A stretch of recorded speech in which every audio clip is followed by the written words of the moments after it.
We are Flake Rose and Spears, and we are Supremely Black, dropping content that matters.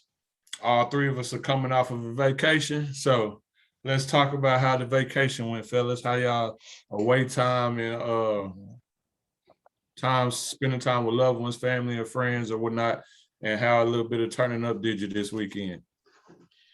Man, it was so relaxing, man. Fresh off the plane from San Juan, Puerto Rico, man. I had so much fun. It felt so good to escape from the phone and the news and just go out, have a good time, man. Celebrate my sister Shay 40-year-old birthday, man. And man, it was a lot of drinks being passed around, a lot of other things being passed around, man. And we just had us a wonderful time. I was looking at the weather back home, man. It's raining, cloudy, cold. I'm sitting on the beach, man, with my shirt off, 84 degrees, wind blowing. It felt so good on that beach. I took a nap, dog. That's how good it felt on that beach. I took a nap on the beach. You hear me? So Puerto Rico, man, hey, San Juan, Puerto Rico, I guess to come back, man. We had a blast, had too much fun. It was nice to be well, it's still a U.S. territory, but it's a whole nother feeling when you hit over there. So got a chance to visit old San Juan, got a chance to visit some historical sites, went in, seen the court that Carmelo Anthony had built when he was down in Puerto Rico. So got a chance to, step my foot on that court, man. It was just all love and fun hanging down there with loved ones and the wife. We had a wonderful time, man. And I'm recharged and relaxed, even though I was one of those ones that was flying back on American that got my flight canceled 3 times and almost didn't make it back home. Yeah, we like not been recording. I was like, hey, I'm not, well, y'all been by yourself. Because they send up, we were supposed to leave 6 o'clock in the morning. They sent an email at 9:15 at night saying your flight been canceled. Then it was like, we move you to another flight at 9:30. We at the airport, 9:05, your flight canceled. Find you a new flight. Click on the thing to find a new flight. No other flights to be found. So of course, my wife had to pitch a fit and put us on standby. Luckily, we had like 2 people that canceled on the next flight. So we was able to get on. And then once we got to Miami, we weren't supposed to leave. We was gonna be in Miami airport for like 8 hours. But then luckily they put us on another standby list and like 6 people didn't show up.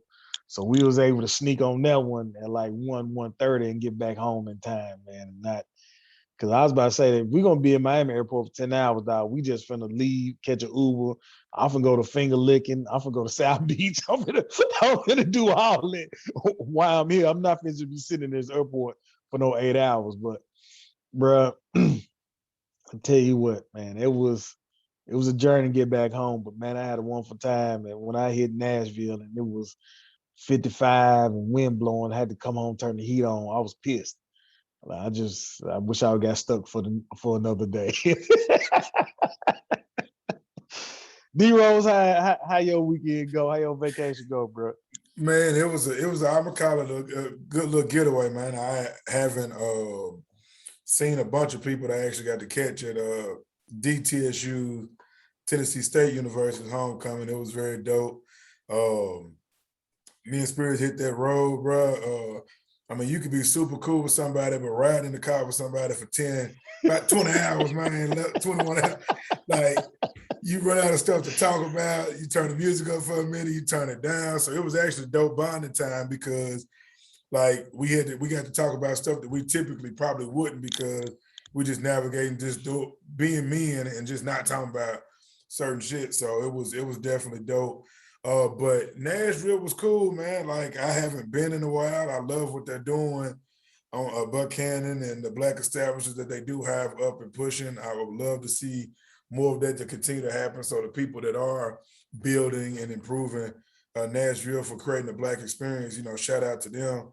It's really too many to name, which is a good thing. But it was a great networking, just great conversations, good vibes. I don't think I've seen anybody even get into it. It was kind of like people were just happy to finally be out kicking it. So it was dope. So, shout out to the real TSU, Tennessee State University, for a dope homecoming week.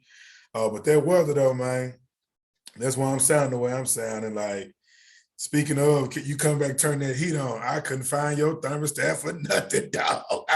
I didn't know how to work that job. I said, man, I'm about to freeze in this job. I done got, living in Florida and Houston, then turned me into a real deal. Hey, why you hit me up? I could have changed it from the phone.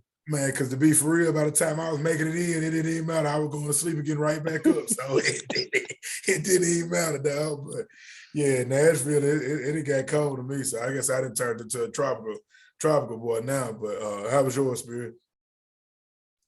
Shoot, mine was all love, all good vibes and everything. So seen a lot of people I ain't seen in shoot, some 10 years, some 7, 8,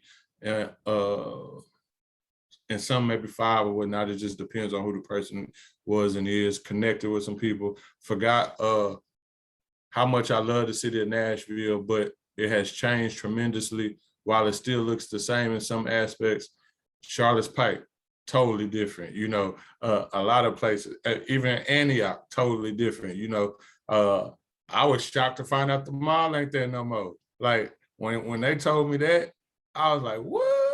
Like, so it's just a lot of things done changed and everything, but it was good being with family, friends, people. I forgot how much love there is in Nashville as far as, you know, the relationships and the friendships and the family and the bonds that I have. And then just how much of a family being a TSU alum brings or whatnot. So just the family vibe that it is. It was good that our boys, TSU football, got that dub on homecoming. I think there still is a lot of growth that we could do as a school and an alumni, but I also do like the things that you were saying, Rose, about just, you know, the Black excellence that's going on, the building of Black businesses and Black properties coming up and going on, and us buying the block essentially. So that's a beautiful thing. But my weekend was great, had a blast. Yeah, seen a lot of people and was on some ball-headed stuff. So that's all I can say. Hey, and just to check this out for the people that are used to like big affluent Black cities, Nashville is not that. I would just be completely honest with you. So that's why we're speaking on it as such, to see that it's finally taking a turn, to see some Black establishments. It's a long way to go if you compare it to like Dallas, Houston, or other cities that are predominantly Black, but you know what it is. It was like a running joke for years. Nashville is white Atlanta, man. That's just what you get when you get to the city, right? There's nothing wrong with it. White Atlanta. It's still white Atlanta, bro. Yeah, but we white turning Atlanta. the tide on it though. Exactly, yeah. But if you get in a honky tonk and like a bunch of bars connected, you would still have fun, but it ain't gonna be your experience you're gonna get in some like predominantly Black cities. Definitely not. But for this week, we got a couple of topics we're gonna touch on and talk about. So first, I just want to give a salute to hip hop as a culture, hip hop as a genre of music, hip hop as a sensation throughout the world, and not just America and our country. Today, well, I don't know if it was today actually, but I do know Congress passed November as the National Hip Hop Month. So starting this year, so this November, Congress has passed hip hop to serve as for November to serve as the National Hip Hop Month. So salute to hip hop in general, from the originators to the people keeping it going and keeping the legacy moving, to everybody with their ideas, from clothing to music to swag, style, art, and just doing the things, from food, because hip hop goes all the way down to food. So again, it's a culture thing, and just salute to hip hop in general for that. Y'all got anything to add to that? I'm surprised. I ain't gonna lie, I'm surprised, but I'm not mad at the same time. Because I mean, hip hop is pop music now. So pop music stands for popular music. So it is the #1 music in the world right now. And I'm not saying the United States, in the world, Craig, in the world, it is #1. So I am excited that Congress was able to pass that.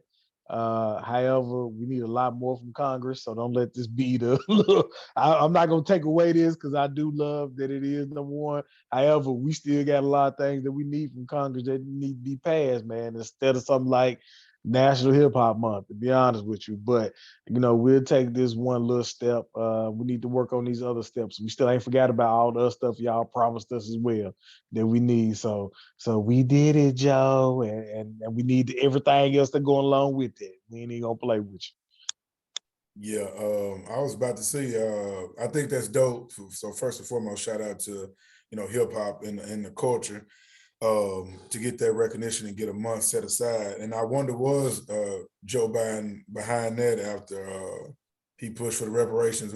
Never mind. We'll get into the other topics. We ain't gonna worry about that. Yeah, Joe. But yeah, but that's dope for hip hop though. Yeah. I will say this also before we go any further. I meant to say this in my initial thought. They need to change the Rock and Roll Hall of Fame as well to a new name. Since we inducting rappers and all into the Rock and Roll Hall of Fame, it need to be the Music Hall of Fame, or hip hop need their own Hall of Fame as well. Because a lot of people get inducted that ain't got, that might have something to do with rock and roll, but it ain't really rock and roll what they own anymore. So I think that needs to be changed over. I think we can keep the Rock and Roll Hall of Fame, but change the name to the Music Hall of Fame. That's basically what it is. I will push back a little bit on that because the Rock and Roll Hall of Fame, I'm not mad about it because who created rock and roll? So I know the that. history of rock and roll, Black people created rock and roll. So then therefore, hip hop artists getting into something that was created by Black people, I'm not mad about it, but I do understand where you're coming from, and I can respect that standpoint and that viewpoint on it. So, but I'm just not mad about it. It's just how colonizers do. They take things that ain't theirs and they make it seem like it's theirs. So I mean, but I respect it just because I know who originated the music genre of it. So correct. For our next subject or topic, it's very sad. It's very sad. So we're going to touch on Henry Ruggs, the athlete, the wide receiver for the Las Vegas Raiders, or formerly for the Las Vegas Raiders, and the Alabama Crimson Tide. He was driving 156 miles per hour 2 seconds before he hit another car that had a 23-year-old woman in it, along with her dog. They say by the time he impacted the car, he was around like 140, 130 something. And so it's a Black man who reached the pinnacle in the heights of his career, and he's 22, I believe, and his life is basically over. And it's just a sad thing that one, a woman lost her life, a young woman at that, but two, that Henry Ruggs' life is essentially not the same as it was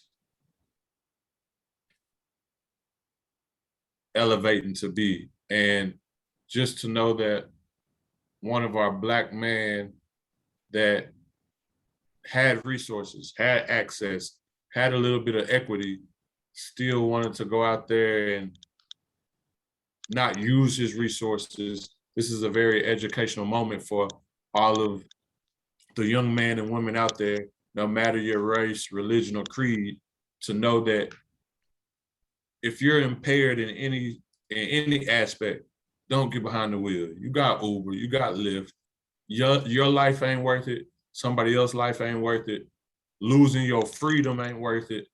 And possibly being injured from because we could even go to Earl Spence, being injured and flipping over and have to get reconstructive surgery on your face or your body. That's just not worth the 2 minutes, 5 minutes, or whatever minutes, however long you're gonna be behind that wheel, just because you're feeling good and you think you're safe. Yeah, the part that I don't understand is you got enough money. First of all, let's realize how life comes at you fast. Sunday you was playing NFL football. By early next week, you in jail. That's how life come at you fast. He made a permanent decision on a temporary felony, which is insane. Because I wonder who the people around you, who are the people you got around you that basically say, hey, bro, we'll drive, or if you going out and kick it, just you got no money to have a driver for the night that's gonna sit outside while you do your thing, drive you wherever you need to go all night long.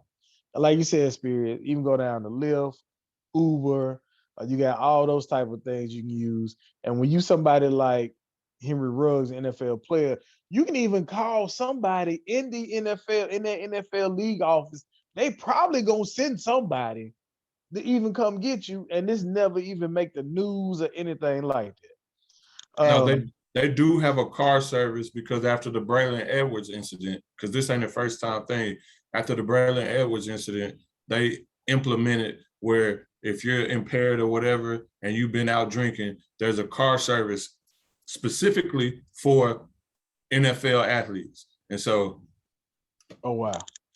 So it makes it even worse. It makes it even worse that even if you didn't get a driver, you don't want to do Uber because you don't want to be bothered with nobody, that you have a bat line and throw a back signal in the air, and somebody that coordinates with the NFL will come and get you and have your privacy safe or whatever. Now that makes it even worse. He is in Nevada, Las Vegas or whatnot, so they don't have probation for DUI. So he's gonna be looking at some type of jail time, more likely. I know some people trying to compare it to the case of I want to say it was Leonard Little. I believe he used to play for the St. Louis Rams at the time. They were St. Louis Rams who had a DUI and killed someone in the car, and he ended up playing like the next season. Well, Missouri rules are a little different. So then DUI rules go state to state. They're a little different. He was able to still continue to play. He didn't play for the rest of that season, but he still was able to come back and play. Some people thinking Henry Ruggs might be in the same boat here. But with Nevada having that no probation for DUI, a maximum of 20 years, minimum 2 years, it seemed like. I think that's what I read. Yeah, Bubba in trouble on this temporary feeling, man. It's sad on both ends. It's sad that a woman had to lose her life. Probably no telling, probably on her way home, on her way to work, minding her own business, and thinking about probably what she got to do the next day or whatever that situation is, and just have somebody to smack into you going that fast, man. That is crazy. So, man, if like I said, we got Ubers, we got Lyft, man, take that ride, man. I guess somebody give you a ride home, Yeah, my prayers goes out to the young lady that lost her life, for sure. To Henry Ruggs, I know a lot of people are going on post and calling him a killer and all those type of things. And true enough, that is a situation that he placed himself in by driving impaired. But just speaking from experience, and I won't go into too much detail, in that moment, I think we've all driven impaired, and I think we all plan to get home. But I think at this particular time, as devastating as it is, both sides need people to love them at this particular moment. Like I'm gonna save my judgment because I've once done it myself. I've driven cars at a fast paced and sober and under the influence. I mean, it happens. It really does. You hate that it cost somebody their life in regards to this, but it could have just been him that it killed his own self, or killed one of the passengers. Like, I lost a best friend like that. Like, she wasn't even the one driving, but she was thrown out of a car and died, but they were all impaired. So it's just, you get into those situations, man. It's just kind of hard. And I really, just to kind of speak on it, I hate that people are taking the route of, completely shame on him or just all that, because at the end of the day, we've all done wrongs. Now, could he have done different? Absolutely. We all know that at this particular point, because if his ass would have drove 136 home and not did anything, we wouldn't even be talking about it, you know what I'm saying? But So my thoughts and prayers goes out to the young lady that lost her life and the brother that woke up from not being lit anymore to realize that he's no longer just an NFL player. He now has claimed somebody's life in regards to one good night. And I'm pretty sure him and the other two people that were in the vehicle was just trying to make it to the crib. And it happens, man. So, peace and prosperity to, to both sides in the situation. And hopefully there's a lot learned from it, to Chris's point, for the brothers, sisters, and everybody's watching. It don't take much. We think we all got it under control, especially when we like to make our favorite Instagram videos going at a pretty fast pace. I mean, your life can change that quick. That could have easily been you. So before you get the point in judging, realize that sometimes we all take those actions that are very risky. We just happen to be able to laugh and talk about it, and sometimes you don't. So that's my thoughts on that. And just to reiterate what you said,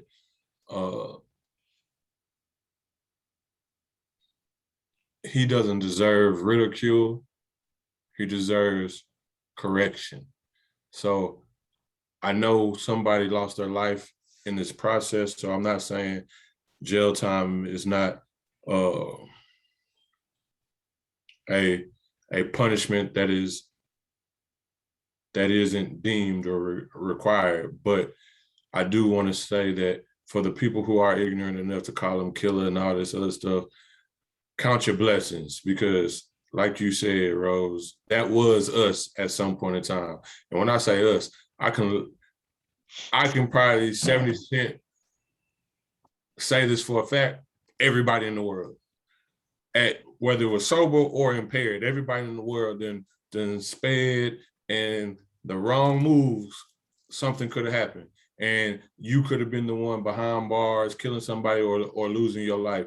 So I do want us to be slow to judgment, because again, that was a young man. And, as young men, we think we're invincible, and young women, we think we're invincible and we got all the answers and nothing's going to happen to us. And so for damn sure when we impaired. So I know his intentions when he got behind the wheel was not to hurt anybody, and it was to make it home safely and to have that young queen and her animal make it home safely.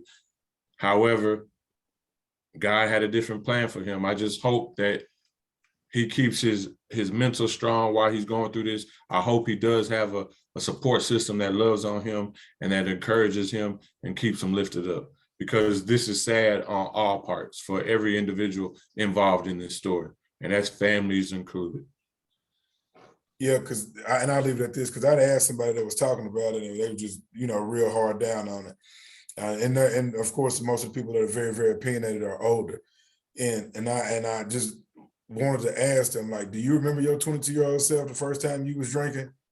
Like, and just leave it at that. Like, take anything that could have happened. Do you remember your 22-year-old self when you hopped behind the wheel?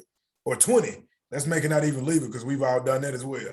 Like, come on, dog. Like, not making any excuse for him, but this is a learning moment. That's just what it is sometimes.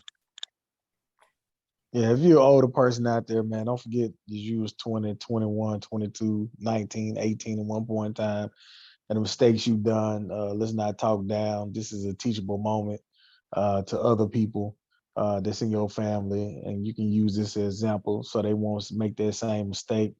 And you also got to remember, a lot of y'all survived because y'all was driving them tanks back in the 70s and 80s, and you could slam into another car, man. Y'all might need to replace the fenders, get out and drive and wipe it off and drive back home. These cars ain't made the same. They also go a lot faster. So we'll take that as a learning experience for him as well.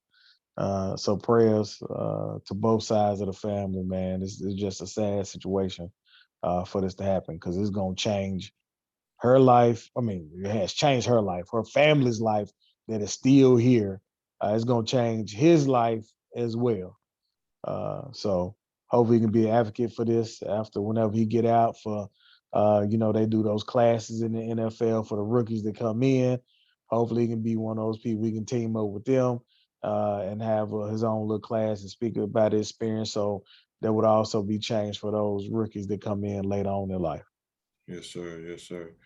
And for our last topic, last but not least, we're going to talk about the jury selections of the Ahmaud Arbery case and how, what county was it again? I know y'all did the research before when we were doing Glenn the County. Glenn? Glenn County. Glenn County, Georgia. The Glenn County, Georgia Yeehaw!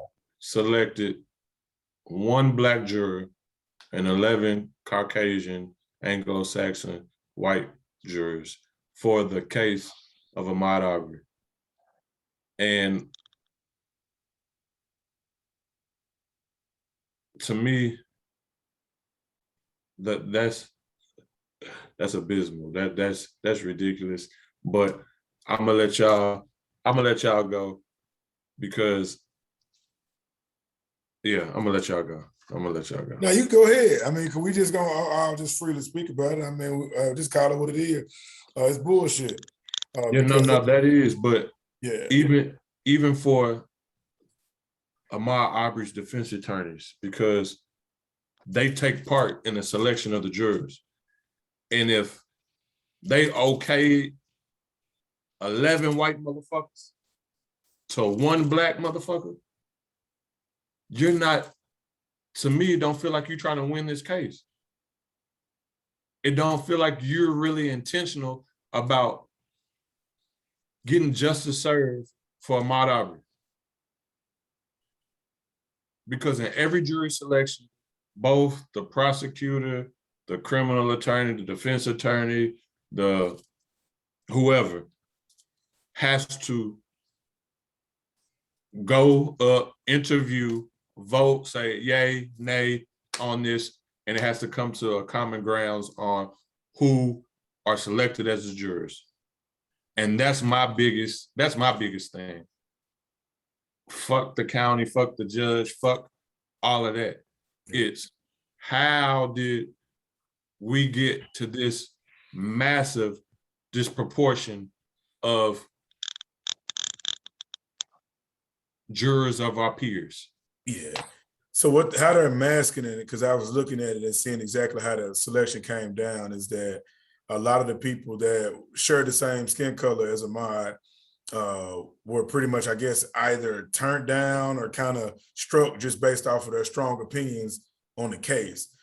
And so when I was reading that, and I've never been elected to do jury duty, but from my understanding is, if they feel that way and you had to go through a process, and that's why we only came down and just having 1, how did that word get out to people to say, look, if you have to come in here and go through this process, I don't even know what it looks like. I don't know if you're interviewed for it or what.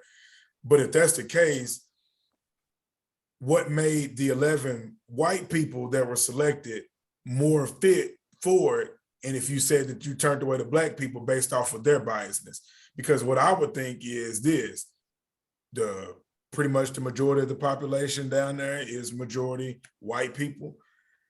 You had pretty much schooled them on saying of what not to say when you come into this particular setting, and then you get put onto the jury board, because you can't tell me that you only found 1 Black person out of randomly selecting people and turning away some of them based off of their strong opinions, and the white people didn't feel any different in a city with that much of a difference in Black and white people that live there. Not, and it's crazy for them to say that it's not a race issue. It's obvious that it's a race issue. There's no way you found 11 white people randomly that could pass the interview, and then the one Black person was like, oh, okay, I don't have a biased opinion, but the other ones are turned away because of that. You can't tell me that. So in a case like this, these are some hypothetical questions, but questions that they would ask when you come in. So, Mr. Flake, Mr. Rose, do you feel like racism exists?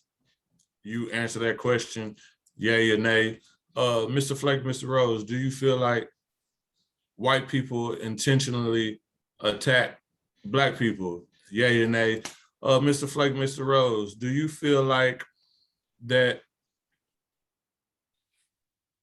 if something similar to this case happened to you or your family, that you would be enraged, engulfed, or you could keep your emotions, yay or nay, or whatever the case may be, and things like that. And so even for the white people, you know, if y'all was white, Mr. Flake, Mr. Rose, do you feel racism exists? Blah, blah, blah, things like that of that nature. And things that are similarly dealing with the case, but they try to check your temperature and your pulse to see if you could be unbiased or will you be biased. Now, I know in this case for Black people, it's hard, especially when we got a litany of people who preceded Ahmaud Arbery and then even some therefore after.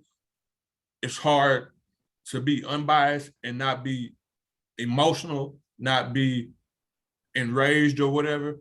But again, if we're having a jury of our peers and we also want the truth and to seek justice, emotion comes into justice. Emotion is a big part of justice, because how can you say anybody is innocent or guilty without emotion? You have to empathize, you have to sympathize. That's emotion.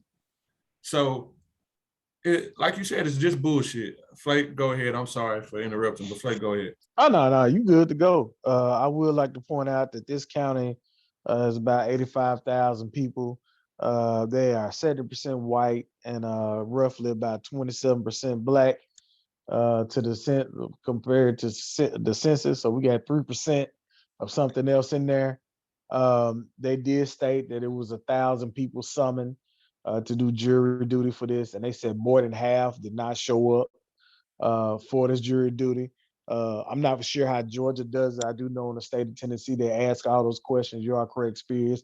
But however, they won't tell you what case it is until the very end.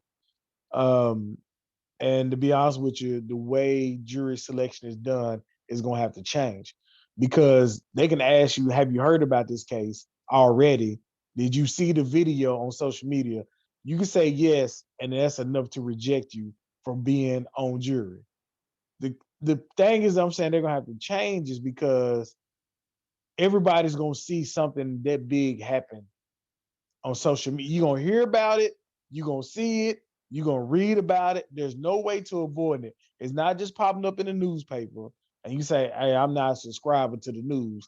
It's no longer coming on at the 10 o'clock news, and that's the only time you're going to see it. And you're just like, well, I work the night shift, so I don't see the 10 o'clock news. When I get home, I go to sleep, so I don't even see the morning news. You can't avoid it. If you're on any type of social media, there's no way to avoid it between it being on social media, it being on the news, your newspaper being online, you get an alert on your phone from CNN, or someone sending you a text of this information. I don't know how we got down to this one, but I can guesstimate that when they ask Black people, have you heard about this case? Have you seen the videos? 95% of them said, yeah, I seen it. I read about it. And that right there is enough to reject you, because we know in situations like this, as Black folks, we gonna share it, we gonna talk about it. It's gonna be talked about on Thanksgiving dinner, when all your family's around. It's gonna be sent to you by multiple people. It's gonna be talked about within the Black community. And I'm pretty sure the jurors that select on the white side seen this too, because this was a huge case. But what the point I'm getting at is that, and I'm pretty sure it was a lot of Black people rejected. However, in situations like this, when you call for jury duty, we need you to show up, because you never know what case it's going to be. We need to show up because you never know what case it's going to be. And I'm sure some Black people got summons that did not show up and say, I don't feel like dealing with no jury duty. They probably some little BS case or whatever. The thing is, you just never know what type of case you're dealing with. So now we're dealing with 11-1. I'm not saying it's our fault, anything like that. I'm sure they was pushed out. One thing that D Rose and I had talked about that I've never heard of, as a defense attorney said, there's not enough Bubba men on the jury. I've never heard of that. And Bubba men, if you do not know, Bubba men are white men born in the South that's over 40 years of age without a 4-year college degree. And they call them Bubbles or Joe Six Packs. So they saying none of those guys are on jury. I guess that's the defense way of saying that we got a solid selection because we don't have any of these people on this jury or anything like that, or they might have one or two. And I've never heard that seemed amazed to me that it was even brought up. But yeah, it's to my opinion, if you only got one and you sat in a jury of your peers, Ahmaud Arbery does not have any peers on here except one person. And that's how it has. And I feel like, all right, cool. We scrapped this jury. We're gonna send it out again. We gotta postpone this. We're gonna send it out again and see how many people we can get in here. And Flex, oh, go ahead. I'm sorry. I'll say, but also a crazy part to me is I read an alert where the judge was even saying it's amazing it's 11-1, but proceeded to go ahead with it and said, okay, let's go ahead with it.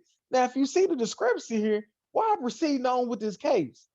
Because he know it's all a game, bro. He just got to, all they saying, they doing everything to save face, bro. There's no way that Black people were that extremely biased knowing that they had walked into a jury selection. Because I almost to the point where you're saying is the way we wouldn't show up, you can't tell me that all them people that showed up for a random case was like that. And then you didn't hear it on the opposite side. Like this case was way too big for them to think that they could walk into a courtroom and it be 11-1. And if it ain't 6-6, I understand it might be split and y'all have to do it again, so be it. But you can't tell me 11-1 was going to be acceptable. And you hear it like, it's a game at this point, bro. Like, I mean, really if this trial was up north and there'd be a different story, not saying on selection, but for people saying, oh, I ain't never heard of way off in California, like, I might have missed this case, or they might have forgot about it. But we talking about in the same county. Everybody heard about this. Everybody seen it. The multiple videos and all of this stuff. I mean, I don't know the reasons why more Black people wasn't selected, but I mean, they done rigged the pot on this one, if you ask me. I mean, the truth is they don't need Bubba on the jury stand when they got him making the decisions. They don't need him. That's why they got the rule in place. There's some people with 4 years of schooling. They got the same motive as Bubba that ain't got no education. So that's all it is. They don't feel like dealing with Bubba because Bubba gonna stand up and say exactly what y'all talked about in private. That's what it is. That's what you're telling me. But y'all don't have to. It's all right. Like you said, it's rigged anyway. There is no way that something that was considered a racial case is 11-1 in the favor of the people that killed Ahmaud. Make that make sense, bro. Like, ain't no way.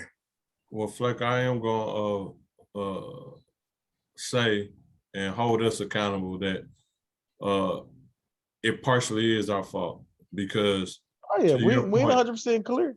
No, I'm just saying because you said you're not trying to blame us, and so I want to say, but it is partially our fault. I should have said that. I'm not trying to put all the blame on us. Yeah. But however, if you got 1,000 people that was summoned and more than half didn't show up, and it's a county that's 27% Black, we got to be all the way in. Yeah. Do we have those numbers to say that that's what happened, or that's just like a speculation? No. It was reported.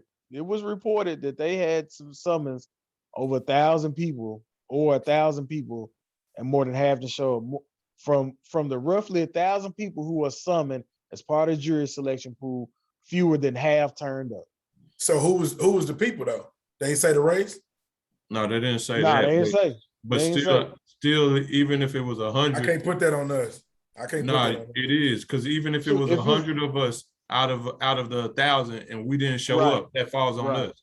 Right. Even if it was 10% of the 1,000, that's 100. That's 100 people who didn't show up that could have been selected. But I can't put that on us if they didn't release no color, because even though that don't matter if they release color, brother. Yeah, yes, it do, because how we just gonna sit there and make a statement to say that it's a little bit on us? We don't know if were they even summoned for real? Did they just put that out just to be building on to their case? I'm not trusting shit in regards to that they gonna put 11 white people in front of a Black man getting killed. I don't care about none of y'all numbers. I think it's all cap. Ain't no way I'm gonna put that on us. No, dog. Hell no. We gonna trust the same people to give us the correct numbers they put 11 people in front with a judge saying that there's no way that they felt that this was, this is outstanding. And you still move forward. We're going to trust that they're going to put out that people were summoned and they didn't come. Nah. We're not trusting the numbers, but we're saying regardless if the numbers are true or if they're not true, that it's still on us, because out of 27% Black people population in that county, we know for a fact some of us didn't show up when we're supposed to. I would say this, that moving forward, or just use it as a case of saying, this is why it's important to show up, but I can't put that on this particular case and say that's what occurred. I really don't think so. There's no way. I don't think so. Well, I mean, but historically, you could go historically, even on cases that's not this big. And you had some conversations with some of your partners who say, "Oh, I just got summoned for jury. Oh, I'm not gonna go." Like, so yeah, that's what I'm saying. That's why the responsibility falls on us. I would say the responsibility, but I can't put it on. I'm talking about this particular case. I say it's skipping jury duty is so much a joke that it used to be on TV. You remember they used to be on sitcoms, and people would show up for jury duty. Yeah. They even had an episode of Martin, the folks not showing. Like, it was such a joke not to even show up that he was even running on sitcoms. But I get what you're saying, D-Rose, and I feel that, but it's just hard for me to believe that some people didn't get summons that they didn't show up. And y'all right, they saying that some people, many said they had already formed strong opinions about the case and knew the defendants and were scared to sit in due to consequences of the outcomes of the case if it didn't go certain ways. Right. And then with that, then I want to see some numbers. I'm talking about this particular case. Of course, we need to vote. We need to do a lot of different stuff. But no, I can't let them get out with that. Like, not they probably won't release numbers because they try to protect jurors. It's even rare that you even get a name unless they're gonna do an interview after the case is over with and say it's okay to release a name. So they try to protect them. So we might not ever hear those numbers. Like I said, it might be false. There might be some truth to it. Whatever going forward, like I always say about your local elections and you showing up to vote on that morning, that afternoon, whenever you can, if you get summons to jury duty, you don't know what case you're gonna be on. Show up, because it might be another Ahmaud Arbery that needs your face, needs your assistance on that case. Please just show up. I mean, you're gonna get paid. If you're gonna miss out on work, and you're gonna get paid if you have a regular job.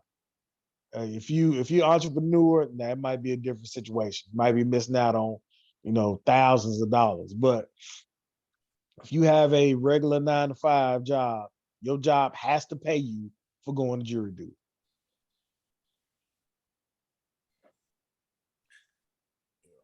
My thing is jury duty is a part of community activism, and it's a part of being a president of a community. And if you're gonna skip out on that, then you really don't care about your community, because at the end of the day, what we need is presence. We need people there to speak up and defend us. We need people there because we know that the actual laws and legislation not in our favor. But if we could be there defending our people by being on the jury and saying, "Oh, now this brother don't deserve 10 years for no gram of weed," or "This brother don't deserve," or "This sister don't deserve that for this case or this situation," or whatever the case may be. That is helping our people. That is defending our people. That's protecting our communities. That's keeping us out of certain situations and giving us an even playing field. Because as much as we complain about the discrepancies between cases where a white person did the same crime as a Black person, and a Black person gets 10 years, the white person gets probation, well, shit, if we were sitting on that jury, then we could have said, this case needs to be dismissed, or this person not guilty, and that brother or sister wouldn't even get them 10 years in jail or whatnot. So again, this is a part of community activism, and I know everybody's not for being on the front lines and stepping out there and doing all that other stuff and being a stepper or whatnot when it comes to certain things, or is not is not an orator, is not great at talking and communicating, but you can do your part. And being on the jury is your part because, again, at the end of the day, you never know if you've been on a capital murder charge. You never know if you're going to be on a RICO case. You never know if you're going to be just on a fucking driving ticket. Like, you never know, a speeding ticket. You never would know what it could be for, but it could be something that is very impactful and detrimental to the livelihood of the people that we say we love, we protect, and we care for. And so we just got to do our fucking part. Yeah, now that I could side with. I just can't take nothing from Glenn County and respect that. Not after making no 11-1 decision. Like, you got to come a little harder for that. Like, no, dog. They capped out. Understood. Y'all got anything else y'all want to add to that? No, I ain't got nothing else. Take y'all ass jury do it. Do y'all know who the defense attorney is for Ahmaud Arbery? I didn't look that up. Okay. No, I didn't look that up. Okay. I didn't know if it was like Lee Merritt or what's the other black lawyer that stuttered a little bit? Benjamin Crump. Yeah, Benjamin Crump or anything like that. So I didn't know if it was one of them. But if it is, I don't care how much prestige you got or how much notoriety you got. You got a battle. I'm still holding you accountable because for you allowing it to be 11-1. You said it's who? I say whoever it is got a battle. Oh yeah, but whoever it is shouldn't have allowed it to be 11-1. They should have said, "I'm passing on this," or we got to change this. I'm not going with this. So again, I'm holding you responsible for this shit too, because this shit is absurd. So, like, if it is Benjamin Crump, if it is Lee Merritt, if it is another prestigious lawyer, and you are of the culture, you bullshitted us for real. Man, listen, dog. I was not trying to be sitting up here laughing. And while we sitting there talking about something serious, when you said the man that stuttered a little bit, bro, I almost, boy, you crazy. Nah, but that's what people talk about. No, but yeah, I've heard. I actually had my like some elders around me was talking about how he articulated his words would get him caught up in a high pressure case. So the fact that you mentioned that is because people will say it's like, bro, you got to be able to stand on it. But you know, I guess he'd be getting the job done because he on every high profile case. So it's either that or that they know the attention is gonna come with him being on there, or he just know how to get in the spotlight. So we'll see. Flake, what was you looking up? You looking up something, or you was ready to close it out? No, I was looking up the attorney for him, but I don't know these people. Well, so that's another shock. Yeah, y'all can go ahead and close it out then. Named hold on. Cobb District Attorney Flynn Brody named Senior Assistant District Attorney Linda, and I'm gonna murder this name, so I ain't gonna try. So basically somebody we've never heard about. They supposed to be big time in Atlanta. I mean, the Cobb County area of Georgia. Supposed to be some big timers. So, okay, so but I don't think either one of them black though. I can tell you that. That's what I think. That's what Spirit's point was getting to. Yeah, go ahead. Question though, real quick. They're prosecuting the two white people, or is it because if it's prosecutors, then it ain't gonna be like a Benjamin Crump or Lee Merritt because the prosecution come from, it's coming from the state. Yeah, coming from the state or inside. Yeah. So that could be state. That could be anybody. So prosecuting the two white men, or is this a defense case for Ahmaud Arbery? So then if it was a defense lawyer, then yeah, Lee Merritt or Benjamin Crump would be there to defend and to push certain things for the family in Ahmaud Arbery's favor. So this is for prosecution of the two murders? Mm-hmm. Okay. Yeah. So it ain't gonna be a Benjamin Crump or whatever. It's gonna be somebody from inside the state and all of that stuff. So yeah. But the defense attorney is Bob Rubin, who said he want more bubbles on them. Yeah, so yeah, we know he was a fucking couple of dollars away from being a Bubba. But I bet he be drinking with them Bubbas and white hoods though. So anyway, for our Black Business Minute, we're gonna do Melanin Hair Care.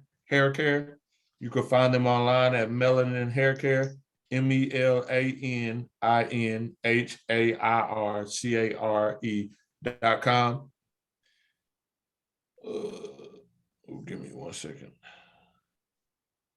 Who We Are, officially founded in 2015 by two sisters, Whitney and Tefetta White. Melanin Hair Care is rooted in passion for natural hair care, healthy scalp care, natural and safe ingredients, as well as high quality products and unique merchandise that benefits the community that it serves.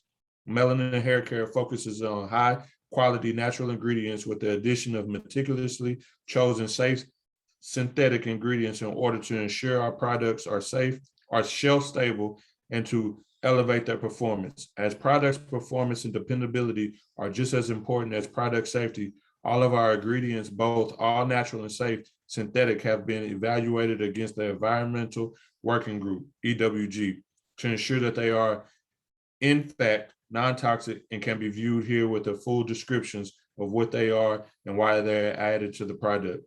You can also click on each ingredient within the product description for more information. Natural and luxurious, yet simple and affordable, Melanin Hair Care products deliver a quality and affordability for the everyday woman, man, and child. We're looking forward to serving you. Go ahead. Oh, I froze or something? Nah, you good. Oh, okay. So you can also find them on Instagram at Melanin Hair Care, and follow these sisters on Instagram and their page, and it shows you their products and their services, and then it also gives you some pictures of beautiful Black people who use their hair. So salute to you two sisters, Melanin Hair Care, and striving to protect our scalps, our wigs, our weaves, and like me, our locks. Salute, sister. Salute, salute. Our Supreme Black Person of the Week is going to be Eunice Kathleen Wayman, professionally known as Nina Simone. She's an American singer, songwriter, musician, arranger, and civil rights activist. Her music spanned on a broad range of styles, including classical, jazz, blues, folk, R&B, gospel, and pop. She has started off in Atlantic City as being a pianist at a nightclub. She changed her name to Nina Simone to disguise herself from her family members because she had chosen to play the devil's music. So, you know, if you got that heavily church family, you know, you go out and do some other music outside gospel, it's going to be out there playing that devil's music. She released she went on to record more than 40 albums between 1958 and 1974. She was born in Tyrone, North Carolina, and she died at the age of 70 in France. So if you don't know about Nina Simone, please look out. A strong Black woman that was always speaking Black power and Black being beautiful, and Black people being exactly where we need to be as one. She did it in her songs, she did it in her poems, and she did it whenever she spoke. And that's 100% for sure about Miss Nina Simone. So if you didn't know, now you know. Do your research on Nina Simone. Very, very powerful Black woman. And we salute you, Queen. Salute to you, Queen, because she also was an activist for our people. And I know you mentioned how she was supremely Black, and she was the epitome of the name of our podcast and what we stand for, but she was also an activist for our people. The pure definition of being supremely Black. With that being said, for all our kings out there, put your crown on, tilt that thing to the side, let them know you are a king. For all our queens out there that's like Miss Nina Simone and queens in all their other rights and special ways, put your crown on, tilt that thing to the side, let them know you are a queen. We are not 3/5 of anything, but we are supremely Black, and we out.